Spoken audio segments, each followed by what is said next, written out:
There is a problem, especially among youth, how to counter fear. It is also about building relations. So I think that is what the most important aspect of any business is. Now that basically means that you are able to trace the product from the time it is being harvested till the time it is turned into what you are going to buy. Especially those sort of things, they generate fear. When I joined the Navy, I was a non-swimmer. But I would say it's a surreal experience, honestly. Because when you are at 8,000-9,000 feet and you look down into the water, you see nothing but blue and a ship that is the size of a 25 paise coin. Being in Navy, then going to NERAMAC, and then NHDC. So it involves both a defensive role and an offensive role. One is of mine clearance and mine laying, and a lot of valuable lessons that would come in handy later. If there is some weaver or master weaver or community of weavers or an entrepreneur who is working in this field, looking at you and trying to find out a guidance or a mentorship, I think export is a very important aspect because Indian handlooms, like I mentioned earlier, it's a living heritage which he has with the market because he's got subsidized for the yarn. And the beauty of the whole thing is that he gets a transport subsidy also, which brings it to him at mill gate price. So this 5 years, the next 5 years, what do you think what we are going to do or what we should be doing? That's a very profound question actually. So it's a 12-week curriculum that will run and it'll be a batch of 30 women. It'll be a residential program. And at the end of it, once they finish the curriculum, they will have continuous hand-holding from the institute. Some people are attaching themselves back to weaving in terms of being entrepreneurs. There is lack of information. And once they start understanding it, then they realize that there is potential in this. So it's a two-way street in the sense that it's not just the weaver or the artisan who needs to understand GI. नमस्कार, मेरा नाम रजत मिश्रा है। IID के इस podcast में आप सभी का स्वागत है। Before we start this, I want you to sit with a number, 35 lakhs. These are the numbers in India which are earning their livelihood through handloom. These are the people who live in different parts of India, in villages, in hills, in jungles, and their core focus is handloom. But when we talk about handlooms, we talk about heritage. We talk about this is something part of nostalgia. But yarn, but looms, these are not nostalgia. These are their livelihoods. And more importantly, there is something which we have to take care of. What about looms? How are they going to reach the yarns to these villages of Kutch, let's say hills of Chamoli, from a plant of Coimbatore, for example? This is not a nostalgia problem. This is a logistics problem. And this is where NHDC comes into play, National Handloom Development Corporation. And this is where our guest, Commodore Rajiv Ashok, who is the MD of NHDC, comes into play. Sir, welcome. Thank you, Rajat. Thank you very much. Before we begin, I want to tell you about Commodore Rajiv Ashok. He doesn't come from textile. He comes from the sea. He has served around 31 years in Navy. He was a combat diver. He was a skydiving instructor. He commanded INS Ranvijay, INS Chamak, INS Ranveer. He was officer in charge in Gujarat. He was director of naval operations at Delhi. And also he was Commodore in charge of President's Fleet Review. He has vast experience in naval operations, Navy. When he retired, he joined NERAMAC, Northeastern Region Agriculture Marketing Corporation. So he was MD of NERAMAC, and then he came to NHDC, National Handloom Development Corporation. So you're most welcome. But before we come to textile, before we come to all of other things, I want to go inside water, maybe deep in the water. And I would love to know about your journey with Navy, वहाँ पे कैसा रहा, क्या experience रहा? Rajat, it's been a entire lifetime actually what you're asking me, and it's been a way of life. It's been a lifetime. I joined the Navy in 1987, straight out of my 12th standard. I I had got through the common entrance test, as used to call them at that time, in Karnataka, and I had got through in my engineering. I'd got mechanical, if I recollect correctly, and I had got it in my hometown, Mysore. And my parents, my father, who's also an army officer at that time, he was about to retire 2 months from then, and I could have merrily stayed at home and done my engineering and been happy at home.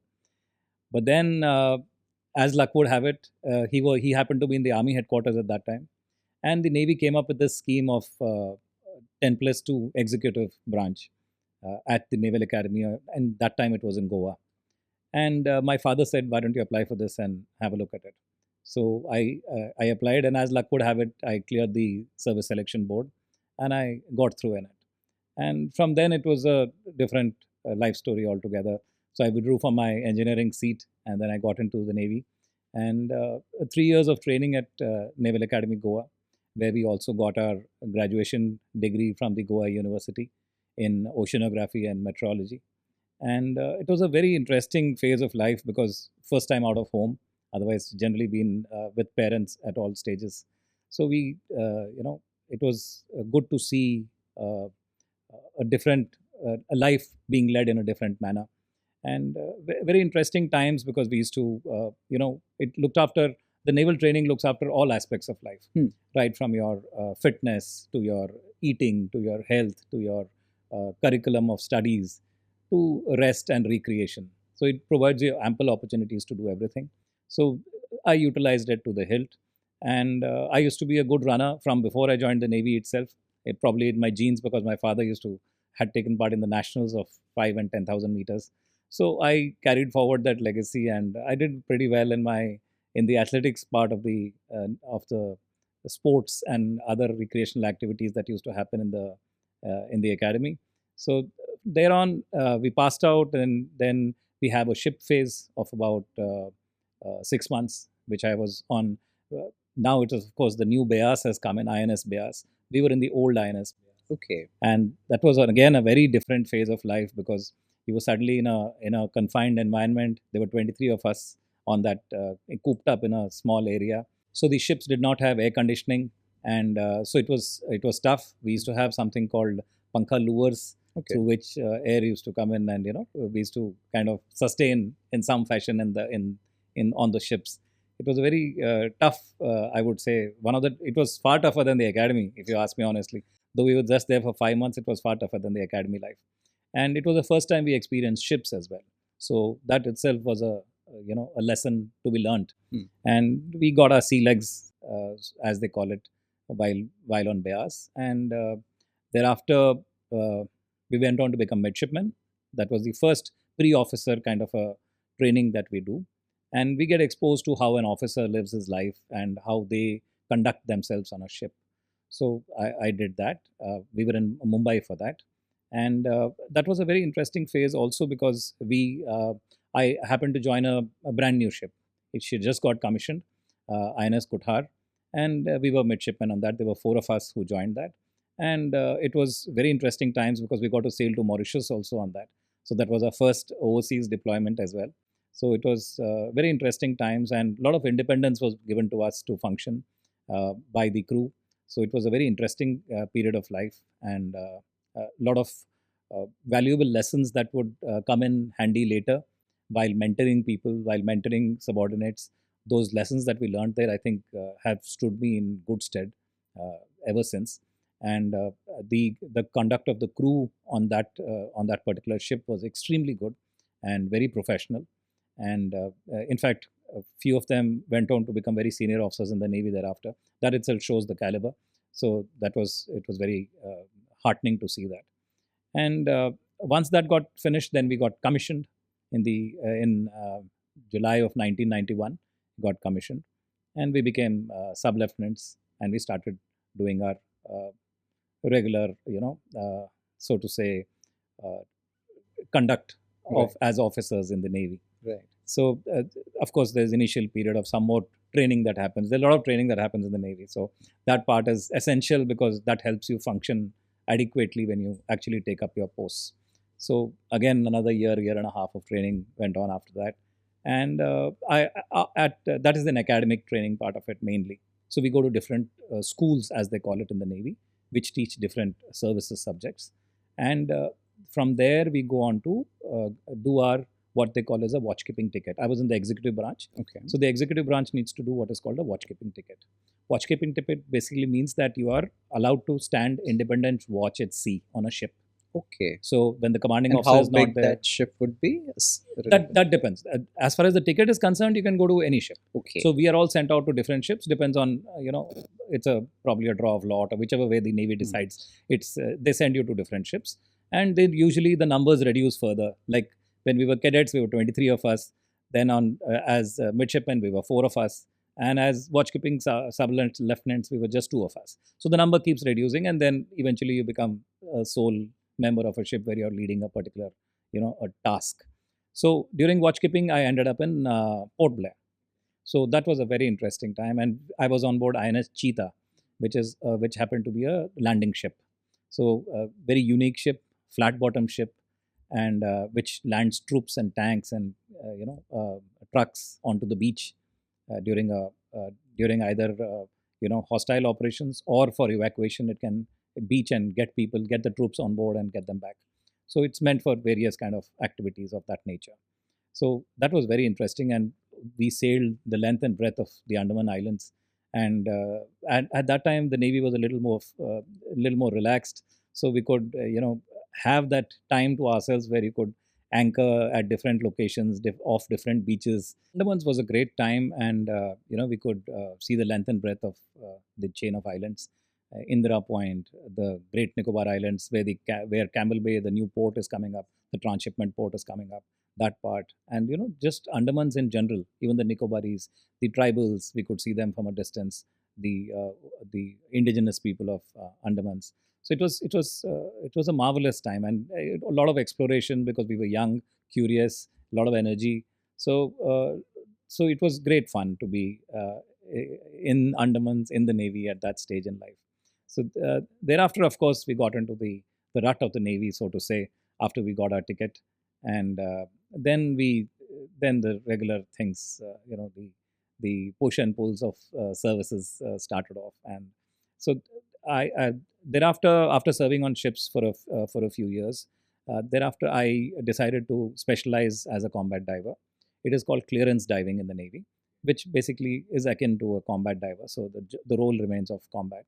And basically, this has two aspects of professionalism. One is of mine clearance and mine laying, which is a kind of a dual role. And and the other is in case you're doing combat beach operations, where you're doing combat beach recce on a beach to check before the landing ships go in, before your troops go in, to check if the beaches are clear for the landing ships to come in. So those kind of activities are there. So it involves both a defensive role and an offensive role. So, and also in case any major underwater repairs on a ship has to take place, then that also can be undertaken while underwater. So you can actually weld and cut underwater. Not many people would know that, but you can actually undertake welding and cutting underwater. So those kind of trainings we went through. That's an 11-month course. It's quite a grueling course. And at the end of it, you become a clearance diving officer. So I did that, and then I got retained as an instructor at the diving school itself. So that was a good tenure for 5 years. You get to teach other people what you have done, and it is you can impart that lessons correctly because you're fresh out of the course, and you're the fittest at the peak of fitness at that. Yeah. So it was so like that.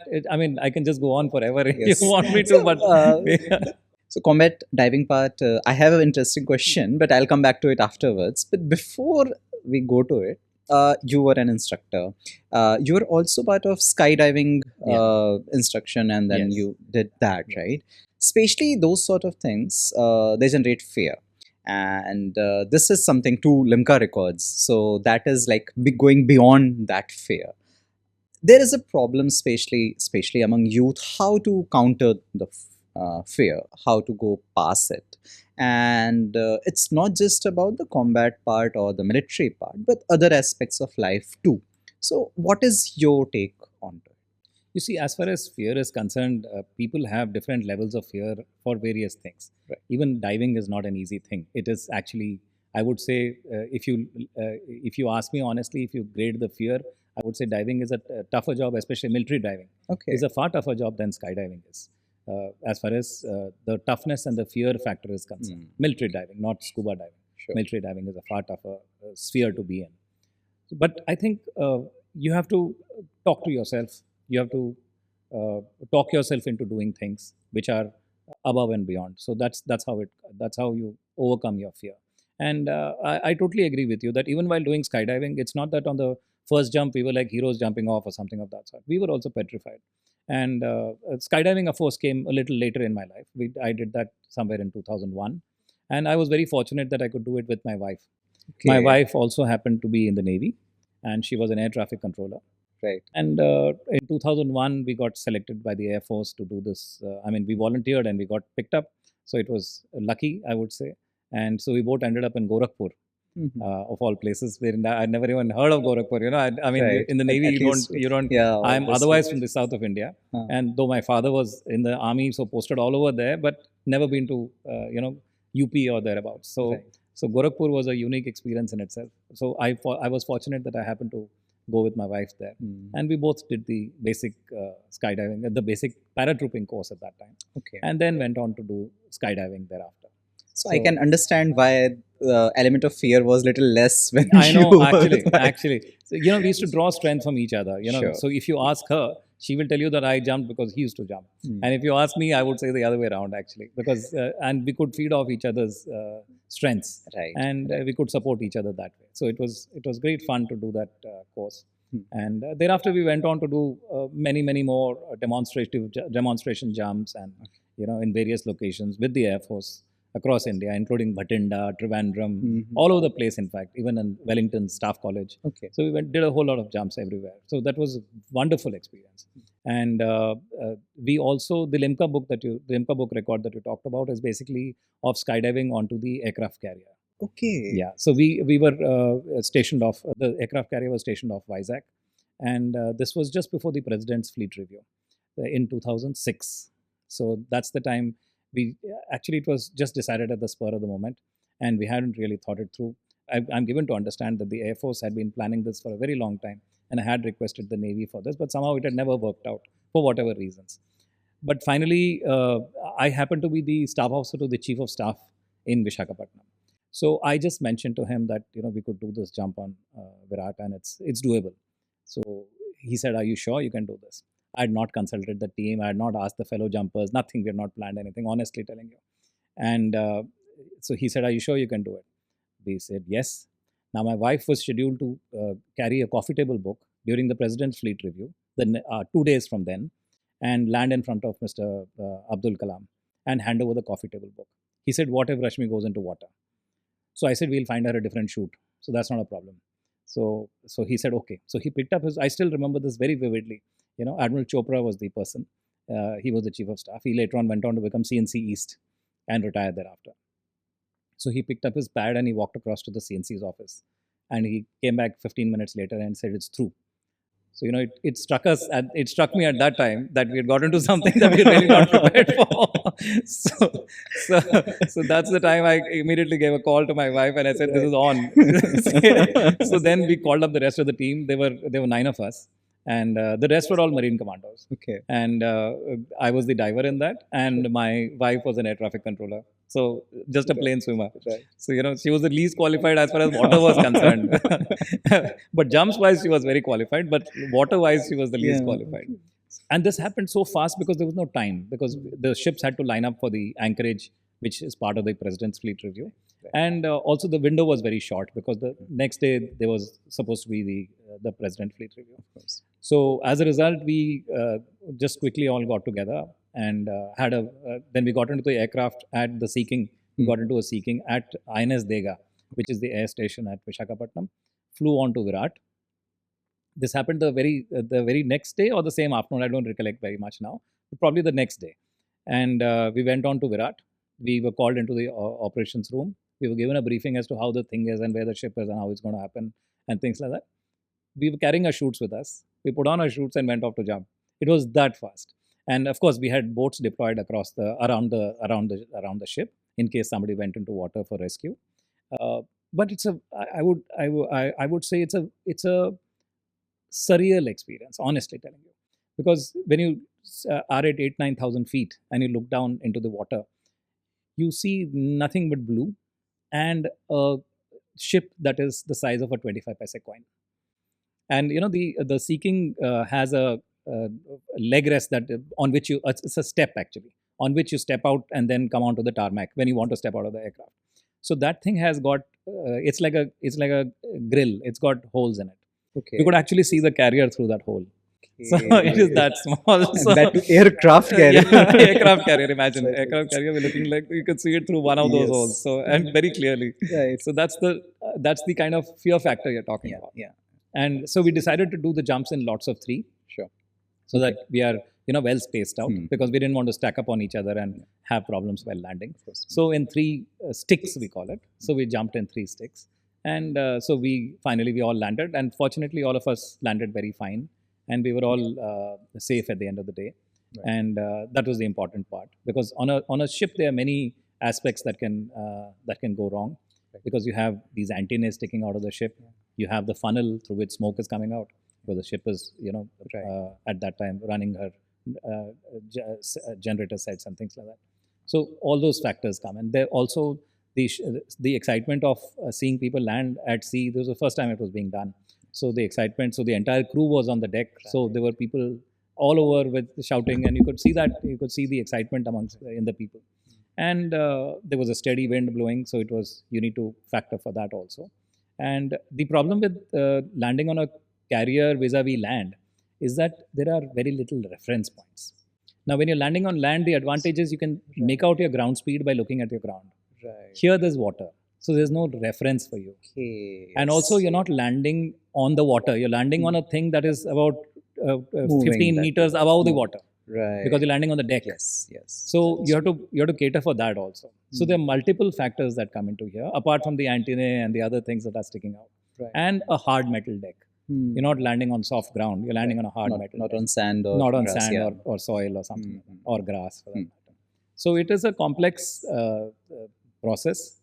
Fortunate that all of us made it. I would apart from our own skills, I would also say that it's God's grace that all of us were safe and we all landed. Right. Because it requires a little bit of luck, all said and done. Of course. It requires a little bit of luck to get it right, and get it right in one go. Yeah. And all of us being safe, I think that was the greatest part of it. So it was such a surreal moment that you did it twice? No, we did it just once. We did it just once. In fact, I say that even if I'm paid next time, I'm not going to do it. So this we did it for the thrills of it. Okay. But even if we are paid, it's not an easy thing to do. So lots can go wrong. Lots can go wrong. And the lesser you know about things that can go wrong, the better off you are. Actually. Exactly. It's after you do the jump once that you realize what all can go wrong. So then you start getting worried about it. I mean, that's just jokes apart. But we had thought through the whole thing. It had been well planned, and we had gone through it mentally as to how we would go about it. So I think that's, like you were talking, your original question was about how to overcome fear. I think the best way to overcome fear is to face it, actually. So, when I joined the Navy, I was a non-swimmer. I didn't know how to swim. Okay. So from there, I became a diver. Just because I wanted to overcome my fear. Right. Apart from other things, apart from the thrill of it, apart from the bragging rights of being a diver, apart from all that, it was more of overcoming fear and just taking one step at a time and conquering it. I think the same goes for skydiving also. Nobody can say that when the door opens of the aircraft at 10, 12,000, 14,000 feet, they're not afraid. I think they're foolish if they're not afraid. So you will be afraid. It is just a question of overcoming that fear and going ahead with what is required to be done. So I think that's the life lesson from this. So taking this life lesson, and especially with your experience of Navy, when you came to PSCUs, what did you unlearn or learn something new, or maybe some of the elements of learning from Navy which helped you during PSU, this transition part? Oh, there are lots of things that you can carry forward from the Navy, actually, because the Navy is a very good mentor and a very good trainer. And it brings you a whole skill set that is, I would say, it's unfortunate that many outside don't get exposed to that skill set when they grow, and they may pick it up along the way much later. But in the Navy, it is a very structured kind of a training that happens, very structured kind of mentoring that happens, and I think that really stands you in good stead in any profession, whether it's within the Navy itself or even when you step out. So that, because you tend to internalize these things after some time, because you've done it so many times over, they become integral of your nature. So automatically, you benefit from that. One, of course, is discipline. The other is time management. The third is, the financial jurisprudence. You don't waste money. You're very careful about how you spend the money. Right. And because it's government money, so you're very careful about that. Then aspects of, looking after the welfare of people. I think that comes in very high on priority, which is, I find, very absent when you come to organizations outside. There are very few organizations that I see that actually look after their people. So I think looking after your human resource is a very important aspect which the Navy teaches you, which the armed forces teaches you. And because unless you look after the man or the woman, so to say, you will not get the results from them, and they'll not have loyalties to the organization. You can actually cultivate loyalty to the organization amongst people by being empathetic. I think that is what you need to be. And in the Navy, fortunately, what happens is that you go through a number of ships, you go through a number of shore establishments where you serve, and you come across a whole cross section of people. Right. Now, human nature, I won't say everybody in the armed forces is perfect. I won't say that. There are all shades of gray. So you see what is good, what works for you, what suits your personality, and you pick up those habits from those people. But I would say that there is a large proportion of people who are doing good rather than not doing it the right way. So there is a whole set of people from whom you can pick up habits and understand how it is. And there's also a lot of mentorship that goes on. So people take it upon themselves to explain things to you, to teach you, which really stands you in good stead and really builds your character. So I think all those things really help you when you come into a PSU environment, because PSU it's just another organization. It is autonomous, but it is still a Government of India organization. Yes. So you still need to look after your people. You still need to do business in the correct fashion. You still need to utilize money correctly. You still need to meet all those requirements which the Government of India regulations require you to do. You still have to be disciplined. There's still management involved. The only new aspect that gets added here is business development. Yeah, I would say that. And I think business development is, I think it is inherent in a person. So the person either has it or he doesn't have it. Yeah, I would say that. I don't think the Navy has a reflection on that, because obviously we don't do any business development in the Navy. Right. I think it's inherent, and I didn't know whether I had it or not, honestly, when I joined. But I realized pleasantly, to my pleasant surprise, that I could do reasonably well, and I could understand things as far as business was concerned pretty quickly. And I think that is one of the, though Navy may not teach you business development directly, but it teaches you adaptability, and it teaches you how to overcome change, and how to work in an environment which is where you're not sure of things, where you're unsure of the inputs that are coming to you.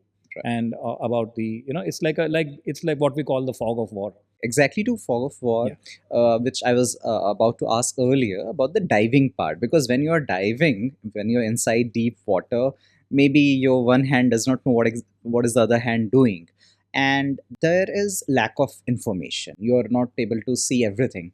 When you're jumping skydiving, you are seeing the aircraft carrier with just a hole, but here you are missing lots of information. And when an entrepreneur, or with regards to business development part, when organization it interacts with people, they do not have all the information. And how have you managed all of these things while with your transition, if I can ask? I think I've had good shipmates. Okay. So I call them shipmates because I'm used to that term, and otherwise they're good colleagues who have been with me in my organizations, in both NERAMAC and in NHDC. I think people are professional. They know what they're doing. They advise you 9 out of 10 times correctly. So it is important to seek advice. It is important to be open to ideas, and it is important to be adaptive. So you cannot be too. Even I followed this principle while in the Navy. I think it's my nature, so it helped me that way. So I am not too rigid about a thing to be done in a particular manner. I personally believe that any one thing can be done in 10 different ways. Your way, it's not your way or the highway. There are other people who are as bright as you, if not brighter, who can do things who can reach the same result. Maybe different routes they take, and there's no harm done in experimenting with a different route. So I give that opportunity to my colleagues who are with me and my subordinates. I give them that opportunity to experiment and learn on their own also. So that's part of mentorship actually, because unless you give them freedom, they will not arrive at the correct conclusion on their own. So it is important to do that. So I've exercised that part also. So this lack of information gets filled up because the people see the freedom of functioning. So they come with the information to you. And if you are going wrong, they don't mind advising you, saying that this may not result in the manner that you're looking at. So it's better to be a little cautious here. So those kind of things we have done, and I'm happy to report that all my 3 years in NERAMAC we made profits, and also in NHDC last financial year. After 2017-18, this is the first time we have made an operational profit. Wow. So I think it has worked. So That's an achievement. yeah, I guess, yeah. Okay. So, there is a famous saying by US General, if I'm right, that amateurs talk about strategies, but experts study logistics. And you have studied defense and security for masters and one MPhil, and being in Navy, then going to NERAMAC, and then NHDC. It may look like three carriers, but if I may be so blunt, it is one, because there is talk about logistics. It's about supply chain. It's about procurement. It's about pricing. It's about, again, related to business development, but through a logistics perspective. Maybe delivering something which is very far flung, where resources are very less, and deciding that too from a top down approach. So all three carry those elements, be it NERAMAC, so Northeastern region, agriculture, the marketing of those products, and to those markets who have not even heard of those Northeastern towns or cities, right? Similarly with NHDC. So if you look from this perspective, the logistics perspective, the supply chain network perspective, the connections, the networks, buyer, seller, how do you now visualize the NHDC and the future to it? Logistics is not just about transporting one thing to the one from one place to the other. It's not just that. It is also about building relations. So I think that is what the most important aspect of any business is, because unless you can build relations and build trust by way of building relations and by delivering what you have promised, you cannot succeed in business. That's a bottom line actually. I've realized that. And it may lead to in case you take shortcuts, you may have short term gains. But if you want to have a reputation, if as an organization, as an individual, if you want to actually deliver what you plan to in the long term, then the only way to do it is to build relations. So I think as far as logistics is concerned, apart from the mechanics of the logistics, where you have a truck taking an item from one place to the other, I think building trust and relations is equally important. So knowing the right people who can help you in the time of need for meeting logistic requirements, for expanding your projects, for expanding whatever activities you wish to undertake in a particular remote area, where you can assist, in NHDC's case, the weavers, or in NERAMAC's case, the agricultural producers. So that is very important, because I think that is a very important aspect of logistics which needs to be thought through. So now extending to this particular point, how can you explain what NHDC does to, let's say, a common man or normal audience? Thanks for asking me that, because I would love to tell you what we have and what we have in mind and what we are looking at doing as we go along. Now, it's been about a year and a half since I have taken over NHDC, and by name it is the National Handloom Development Corporation. So it is meant and created for the sake of development of handloom ecosystem. Right? So that is what the name means, and that's all a mandate is also. So I think it is important that we look at the entire ecosystem and not just look at the lucrative parts of the ecosystem. Because from the business point of view, there's always a temptation to look at the lucrative parts of the ecosystem. But I think as a Government of India organization, which we are, I think it is important that we take on the responsibility of the not so lucrative part also, where it addresses the needs of the ecosystem and the need of the weaver. So I'm looking at doing the entire value chain. So what we have been doing traditionally is supply of yarn and dyes and chemicals. Now this yarn is supplied all over the country, from the manufacturing hubs of cotton, say in Hyderabad and Coimbatore, to or jute jute, coir, etc. in Kolkata, or silk in Bangalore. Or if you're looking at eri silk and other specialized silks, then probably in the northeast. From there to the rest of India is what we are looking at as far as supplies are concerned. So we have these mills that are onboarded, and we have these beneficiaries that are onboarded. Now we match the two. That has been the primary job. Also, dyes and chemicals, we supply them, because for all fabric, some sort of a dyeing is done. It could be either natural or could be chemical processes. But we are trying to promote natural dyes now. So we are engaging more and more with people who are actually doing manufacturing natural dyes now. And natural dyes has also matured over a period of time. And we are at a good phase in natural dyes, because they have been kind of industrialized now.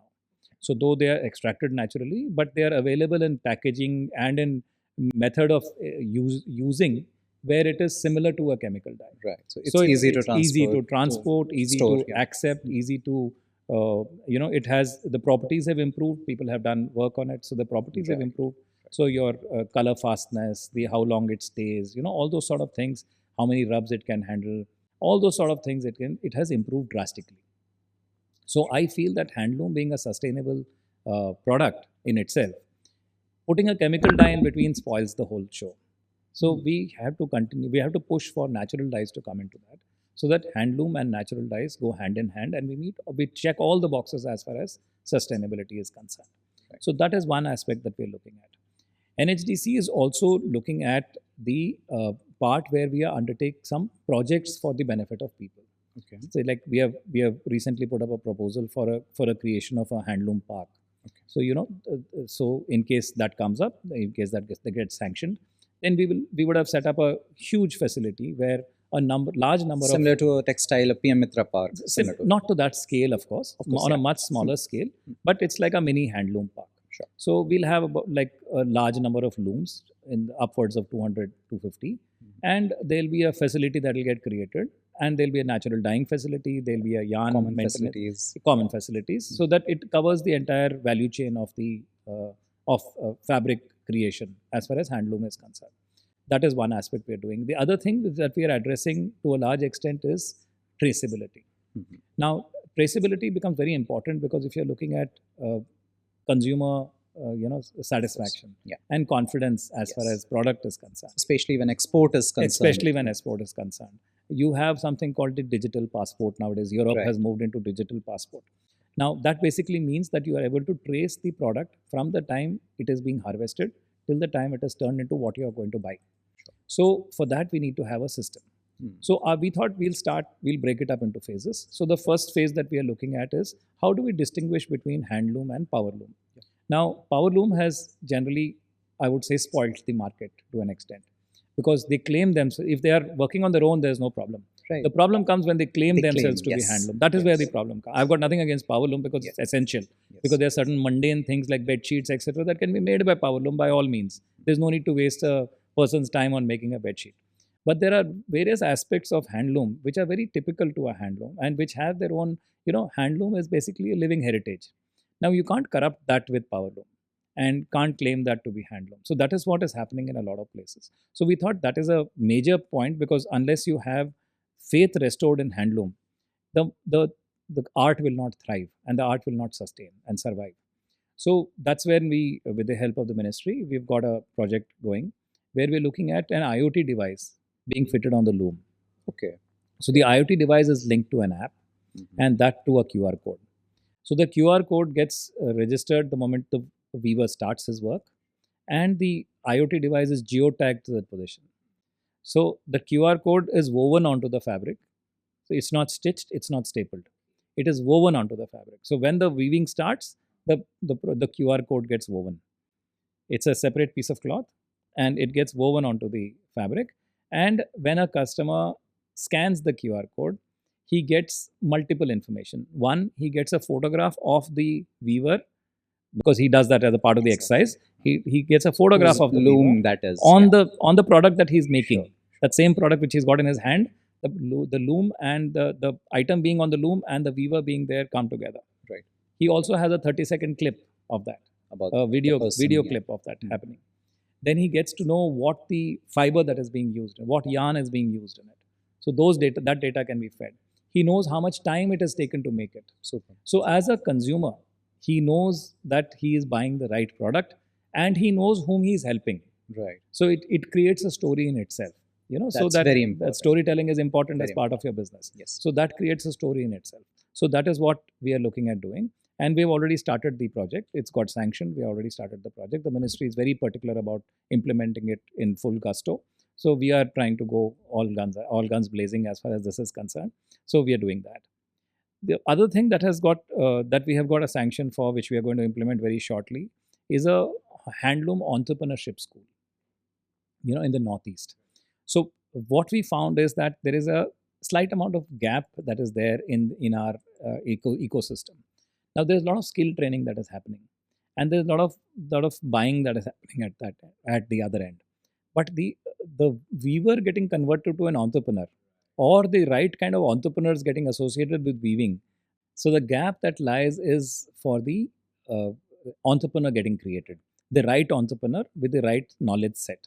So what we thought of, and thankfully the ministry saw that we are going on the right direction, so they approved the project, is that we said let's start with a pilot in the Northeast, because Northeast is big on entrepreneurship, because they like to do this, as by nature they are inclined towards entrepreneurship.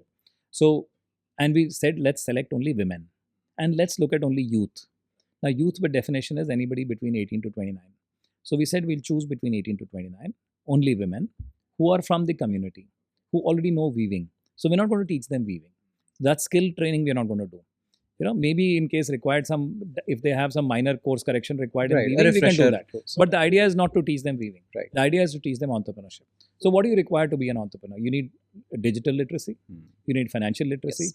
You need your pitch, how to pitch your product. Right. So we thought we'll focus on those. Right. And we made a curriculum for 12 weeks based on that. And which has been highly appreciated. In fact, we put the curriculum through NIFT, we put the curriculum through a number of other IIMs. So we asked everybody to have a look at it and then give their comments. They were all very happy with the curriculum that we had drawn up with minor changes, and it's come out beautifully. So it's a 12-week curriculum that will run, and it'll be a batch of 30 women. Okay. It'll be a residential program. Okay. And at the end of it, once they finish the curriculum, they will have continuous hand-holding from the institute. It's not that we're going to let them go after that. So there will be a helpline that will get created. So in case they wish to ask doubts, because obviously when you start working is when you start getting the doubts and uncertainties about certain things. So we created that. So they can call back. We are also looking at how to do a mentorship program in this. So amongst the people who come to as faculty, visiting faculty, we will see if they are interested. We will try to attach a person with a mentor. So, there can be a continuous interaction with them in case required. So we are looking at that aspect also. So we are hopeful that we'll launch this program 4 to 5 months from now. Soon after Diwali, I think we'll be in a position to launch this. So that's what we're looking at. So like this, we are doing a number of other projects where we are looking at how we can do interventions into the ecosystem. GI is also one of them. If you wish, we could talk about that subsequently. Yeah, of course. So GI, and then when you're talking about traceability, again, GI has been a very important tool of intellectual property rights for the communities. It's not just about individual, it's about the communities. But they're also sometimes consumers, or sometimes from an importer perspective, let's say we take European countries or USA. From their perspective also, there has been issues with quality, issues with the truth, or maybe the factual nature of that, whether this particular loom has GI tag or not. So how are you managing all of these, including how are we encouraging more weavers or weaving communities to take up GI tags? So see, there is going with my experience of NERAMAC, what I feel is there is a lot of work being done in the field of GI, but there is very limited work being done in post GI. So, like I said, while business, it's good to go to lucrative aspects of the business, there is somebody who has to do the grunt work also. So, we chose that we'll do the grunt work. So, we decided that we will do post GI activity, because that is where the translation of the GI into monetization happens for the viewers, yeah. beneficiary, Exactly. The authorized user, it's called. Exactly. For the authorized user, that is where the monetization happens. Sure. And that is what is important for that person. Sure. Otherwise certificate is fine. It's of no value as long as it's monetized. Exactly. So that's when we decided that we will work towards that. So when I was in NERAMAC also, we did a whole lot of work in post-GI activity where we created authorized users. Advantage is that as far as marketing is concerned, even the ministries involve themselves a lot in exhibitions being conducted and those things where marketing happens. So that is not a major problem. That also is an aspect, but it's not a major problem. That is already being looked after. The authorized user creation is where not much activity is happening. So that's when we did in the NERAMAC, like I mentioned, we did a whole lot of work there. Even in NHDC, what we have done is we have created a GI facilitation center. So in that GI facilitation center, through that, we're looking at undertaking authorized users. In fact, in the last, in just about 10 months now, we've been at it now. And we have done for about, I think around 18, 19 products. We've already created not less than 100 in each. So there are about, I think somewhere around 2,000, 2,500 authorized users that we have created in the last 8-10 months. And some of the products of GI had 0 authorized users when we started. So from there, it's been quite a steep gain for them. And also, what I find very interesting is when I make it a point to try and go to these awareness camps when we do it, because the subject personally interests me. So I try to go to these camps, and it's very interesting to see that these people are totally unaware of the value of the GI that is there. It's very sad, but they are unaware of it. And once they start understanding it, then they realize that there is potential in this. So it's a two-way street in the sense that it's not just the weaver or the artisan who needs to understand GI. It's even the consumer who needs to understand GI, because unless you recognize a GI for what it is worth, you'll not be willing to pay that extra buck for it. So it's a time-consuming process. Like I said, it's grunt work. So it's a time-consuming process, and you have to be at it. So our job is to make sure that we popularize GI. We keep talking about it wherever we get a chance, make the consumer aware of it, and at the same time, we help the weavers in becoming authorized users in their products. And that process itself takes about 8-10 months of becoming an authorized user, apart from filling up the application forms, sending it to GI registry. And they have a process, because it's all legal. So they also have a process which they need to adhere to, which they really can't take shortcuts. And if they do shortcuts, then the veracity of the whole program comes into question. So they have to follow the legal process. So that also takes some time. So 8 to 10 months it takes before the person becomes an authorized user. And then he can start using the GI tag on his product along with his authorized user number, which will immediately identify this to be a GI product. And in the traceability project that I mentioned, we are inserting the GI also in it. If the product which we are doing traceability for happens to be a GI product, then he'll get that the consumer has an option of getting diverted to the GI registry website where he can see the certificate for himself and know that it's an authentic GI product. So we have integrated there in that fashion. Okay. So let's say if I'll ask you, if there is some weaver or master weaver or community of weavers or an entrepreneur who is working in this field, looking at you and trying to find out a guidance or a mentorship in the field of GI or let's say post-GI authentication part. So what will you suggest? What should that particular person, he or she, should do? What will be your suggestion? Just directly. We have, NHDC has an advantage of having a very wide spread. So we are geographically located in 8 regions as regional offices. Yes. Apart from that, we have 27 branch offices. And since we supply yarn to weavers, we are known amongst the weavers. So as an organization, the community knows us. Right. So you have that credibility, trust. Yes. Not just the trust, we already have the reach. So reach is also important because they know who we are. So, and now that we are doing these awareness camps, and our regions are conducting it themselves. Right. We sublet it to our regions to undertake it so that they are aware of the community around them. If it is their product in their region, they do it. So they also connect with the community that much more on the GI level. So automatically, the person who wants to know something about this comes back to us. And we have had a lot of queries coming after we've started these awareness camps. So we have had queries coming from the viewers saying that how can they further utilize it? What is it that they can do once they get an authorized user certificate? How do they use it? And those sort of queries. So we are addressing those queries as and when they come. So that part we are handling. Right. So now the entrepreneurship aspect which you were talking to. Let's say we take the generations, the new younger generations of weavers, especially weavers' children, because this is a cultural or heritage-based art, or artisans are such. Uh, let's say a young person, maybe a 12th pass or maybe a college graduate, maybe in this particular market, he or she can earn more if they join Swiggy or Zomato for let's say just food delivery, right? Maybe that much they will not be earning through handlooms. Now, in this situation, how to bring these generations, especially who have understanding, but they are failing it because they're asking, give me a number, give me like how much I'm going to earn in a month or in a quarter or in a year. So, in that situation, how NHDC is. I understand your entrepreneurship drives your schools, but still, for a young person, how do you what will you talk to him or how? I think this is a very important aspect you brought about because there has been a increasing trend wherein we are finding it difficult for the weaver's child Right. to do weaving. Yes. That is, there is an increasing trend of they not being interested in coming back to their parents' profession. Now, there are multiple reasons for it. One is that it's backbreaking work. It's very tough work. The conditions of work where they are, the work environment Right. is not the most conducive.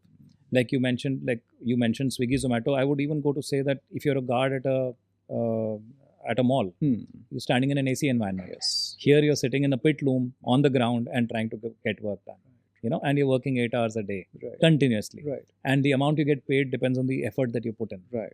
Which is not the case in case you're a guard at a mall. Right. You're just standing there, and as long as you're standing there for that 8 hours, Right. you'll get your pay. So there is a problem there. But herein lies the advantage of being a entrepreneur in weaving, whereas vis-a-vis that. One is there's a lot of self-respect. I think that aspect needs to be brought about. It's not all about money at all times. It's also about self-respect. It's about helping the community also. And apart from it being a living heritage, like I mentioned, there is no doubt about that. But I think it is important to explain to the youth, and there are a lot of them who are coming back now. There is an increasing trend again, like I mentioned.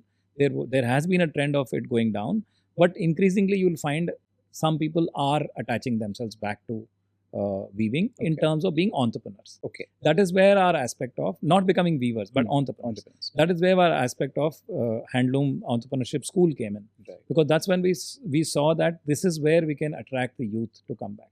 Because the youth wants to have some leadership position. They like that kind of a thing. Right. And they have the energy to do it. They have the tech know-how to do it because of the increase in proliferation of technology. They've been able to figure this thing out now. So they can utilize technology to benefit their own community. So they have realized that slowly. And we are finding that people are associating themselves with that.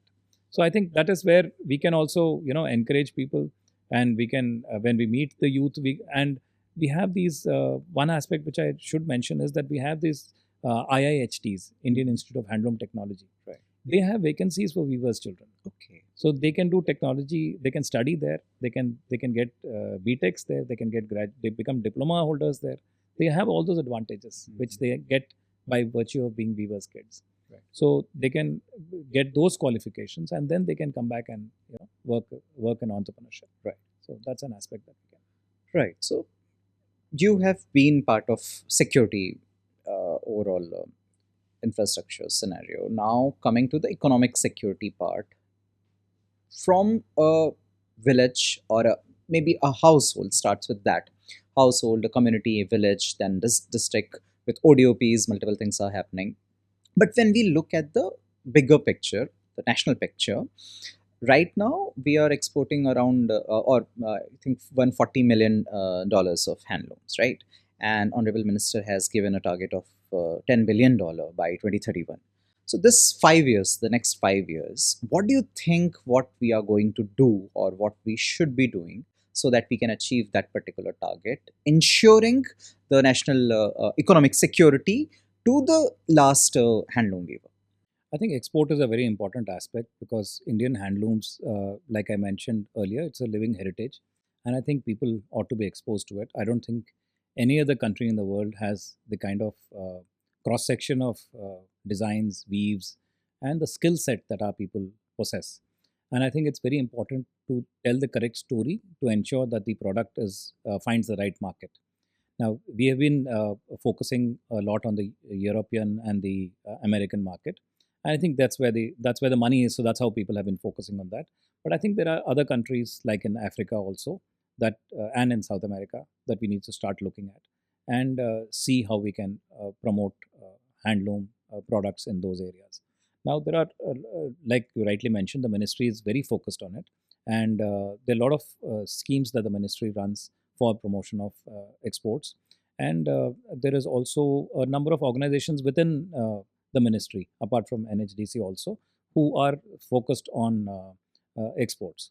So we are also, unfortunately, till now we have not done any exports. So my target this financial year is to get into exports as much as possible and at least make a decent beginning. So to that extent, we are first of all from last year onwards we started participating in international fairs. So that helped us understand how the thing functions because till then we hadn't done that either. So we went to Morocco and we went to Sri Lanka where we took 20 weavers each and they set up their products there. They were very happy at the end of the day because they got some linkages and they are able to come back home and start the business, though minor, but they've been able to start something at least. So we have helped weavers to that extent. So this year we are going to 3 countries. And so we are hopeful that increasingly we'll be able to take more and more weavers and expose them to the international markets so that they can set up their linkages and they can start doing business. Right. NHDC as such also we are exploring the option of exporting yarns and also dyes and chemicals. Right. So we ourselves are in talks with various agencies to see how we can start our own exports. So to that we have also reached out to some private agencies who run platforms that do exports. Right. So we are in talks with them and we are hopeful that we'll be able to close some deals at least in this financial year and contribute towards the larger export window that the ministry is looking at. So that's where it stands. So when we are talking about exports, see, we have heard made in Italy, but if you want to highlight hand woven in India, not just make in India or made in India, it needs, maybe I would say, transformation. It needs a rebranding. It needs a different approach. And I agree with you when you're saying it's not just US and Europe. There are lots of other countries where we can export. But similarly, the handwoven in India is one challenge, but also countries like Vietnam and Bangladesh are also our challenges because they are our competitors. So how are you navigating these two scenarios? So I think as far as international market is concerned, traceability becomes a major issue because unless you have traceability in place, the market confidence doesn't come into the product.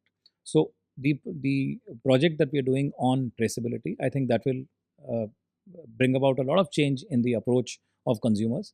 And once this word spreads of how we are doing this traceability and how effective it is and how we are distinguishing between a power loom and a handloom, I think that will make a major difference in the marketing strategies. Right. And with traceability, if you can bring the elements of sustainability, which is Absolutely. anyway part of handlooms, Absolutely. right? And let's take the example of recent India, US, UK FTA. Yeah. So there, I think textile and especially handlooms are going to be really good exports to Britain. So these are really good opportunities. Yeah, I think the which we sustainability part which you brought out is I think it's very, very valid because it's a zero carbon product. Yeah. What handloom is. Right. Because first of all, the whole process is handmade. Very little electricity is used because whatever electricity is for the person to work under, That's it. Yeah. that is Light about fan, it. That maybe light that's fan it. is what is that is being utilized. Mhm. Apart from that, there is no machinery that comes into play at all. Right. So it's a totally a carbon free kind of a product. Right. And if you're using natural dyes, along with it, then it further adds to the charm. And so that way, I think we are doing, the product needs to be sold in that fashion. And we have this, there's a new center of excellence also that's come up in IIT Delhi. Just yesterday it got inaugurated. So they are also working towards carbon credits and things like that, and how we can get carbon credits out of this. So that will also add to the pocket of the weaver eventually. So we are trying to mix and match and see how best we can benefit the weaver. So benefit the weaver, if I'll just ask you if you can give us some ideas about, let's say, how for financing purposes or or maybe through different schemes, how you are directly benefiting weavers or entrepreneurs in this regard. See, as far as NHDC is concerned, we undertake like I mentioned at the beginning of the talk, we do this yarn supply. Right. Now that comes under the raw material supply scheme. That is the scheme RMSS. RMSS. That's the scheme that we run through the ministry scheme that we run, and we are the implementing agency for that. Okay. Now, as part of that, we provide, based on the number of looms a person has, there is a quota that has been given to each loom. Okay. So, and the type of yarn that he's procuring, he or she is procuring. So, be it cotton, mulberry, eri, silk, basically. So, there is a quota for each loom as to how much a weaver can take per month.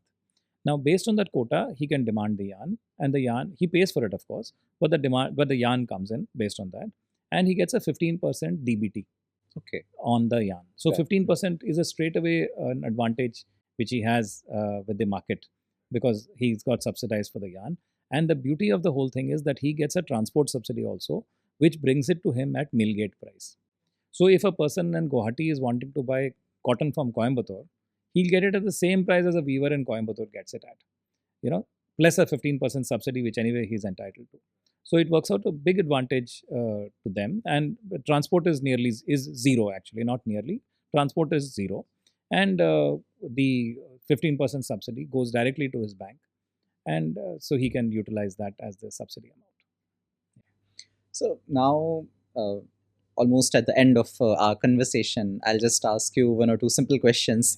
As a person who likes handloom products, who uses it, let's say as an Indian, if I want to visit one handloom cluster, like this is a place where you should go and see the processes, see how they're working, what will you suggest? Maybe a cluster? It would depend on what you're interested in. Okay. So if you're interested in, say, tie and dye or block printing, then I think Gujarat is a very good place to go to. If you go to Kutch, Bhuj especially, Bhuj has got both tie and dye, ikat, and it has block printing. So that's a good place to see. I'm wearing a Sambalpuri ikat. Okay. So you can go to Sambalpur in Odisha, and you can have a look at, again, tie and dye processes going on there. Sure. If you're interested in silk getting made, then Banaras is a good place. Banarasi sari, of course, we all know of it. Yes. So that is a place to visit. So you can see that. Right. If you want to see Pashmina, then I think Ladakh is a good place to see.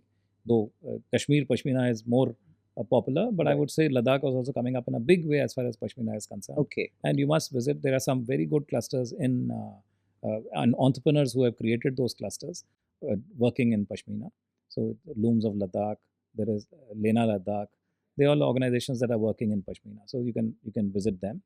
And similarly, if you want to see Kanjivaram, you can go south. You want to see Dharmavaram, you can go to Andhra.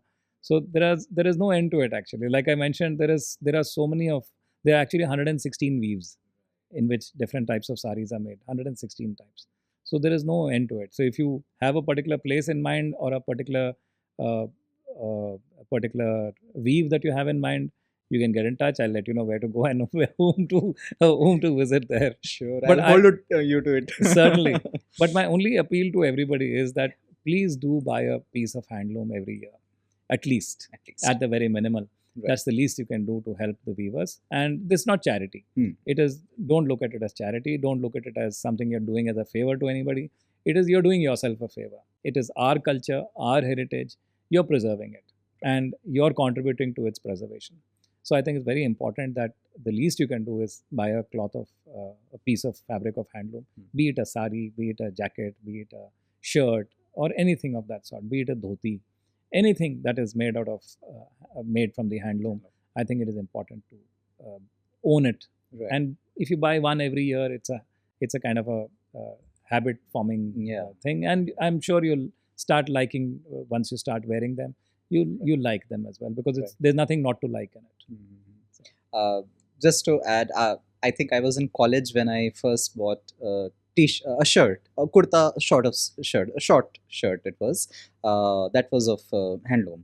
Now, what you have mentioned, I'll just take liberty to tell our viewers that you were also instrumental in releasing a comics, which talked about a lot about different handlooms and how it was a beautiful comics, very well written story, where in a fantasy world, how different yarns are basically important for our existence. So, living heritage Yeah. and now for our existence. also. This it's good you brought this up. I would have missed it otherwise. So this is it's titled "The Quest for the Sacred Cloth." So we based it. I conceptualized it, but it was of course written by a very well-known fashion curator called Mr. Bidappa, Prasad Bidappa. He's the one who's behind this, and he's the entire brain behind this the story. So he created a scenario of 5 children, similar to Enid Blyton's famous 5. So the 5 children, and there was a dog also there, similar to that. And he spun a story of 6 weaves, Right. and he has created different situations, and he has shown how handloom has how that particular type of weave has grown, and how that particular weave came about, and who were the who's who were involved in making sure that that weave survived, and how well it is done. So it is a very good insight, not just for children. We made it as a comic book, but it's not just for children. It's for anybody who's interested in handlooms and who's interested in anything to learn about heritage. I think it's a very good comic book to own. It is available on Amazon, and it can be bought off Amazon on Kindle. It can be read on the Kindle. I'll second that, because I have read it, and I think it feels like a homage to few people who have worked in this particular weaving handloom field, and also it brought about the challenges as well, like what right now they are facing, and how those children are overcoming those challenges. That. So it's basically we have created a power loom sector that is attacking the handloom sector. So it's been made into a story, though it's nobody's attacking anyone, but it's been made into a story, so to make it interesting. And certain amount of artistic freedom has been given there to function. So it's come out very nicely at the end of the day, and it's been very well received. We have not only got the book in English and Hindi, but now we have translated it into 9 regional languages and also 2 international languages. So it's in German and Japanese as well. So we are looking at spreading the book as much as we can. I think for hand woven in India, that for brand, this is also a very good thing. Yes, that's one of the things that NHDC has started doing, which we hadn't done earlier. Okay, so the last question. We have talked about handlooms, we talked about NHDC, but still you are a Navy person. So right now, what do you miss about sea, if I'll ask? The last question. That's a very profound question, actually. It has, the sea has a certain amount of freedom to it because of its vastness. So when you are at sea, you feel kind of untethered. Yeah. And you have that kind of feeling that you are floating, and that you are, away from everything. And since you cannot communicate with your family when you're at sea, so you feel that you're in a different space altogether. And the shipmates whom you're with become your family. So it's like a family away from a family. So, and the bonds that you create while in the Navy, and especially when you're on a ship, they're very strong bonds that you have. So, and they remain with you for a lifetime. So that aspect, I think, is kind of, you miss that aspect, because you miss those people. You miss what you used to banter about and what you used to talk about, and generally chit chat and have fun. And so you do tend to miss that. There is no doubt about that. But that having been said, being ashore now, and being off uniform now, it has its own freedoms. It has its own anonymity. It has its own, you get time to spend with your family. So, you can focus on other aspects of life now. So it is, I think, I won't compare one with the other. Each has its own advantages, and each has its own charm. So you must make use of it while you're there and enjoy it to the most. So while I was in the Navy, we as a couple also, my wife and I, we thoroughly enjoyed our time there. And when we realized that we had kind of outlived our life and kind of in the Navy. So we decided to step out.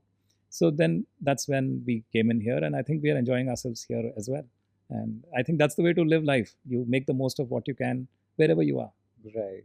So the idea of fear and coming back to this freedom part, you have mentioned ma'am's scenario. So I think maybe next time we'll have both of you and we'll Absolutely. chat with them. It'll be a So pleasure. it will be better. It'll be a pleasure. Right.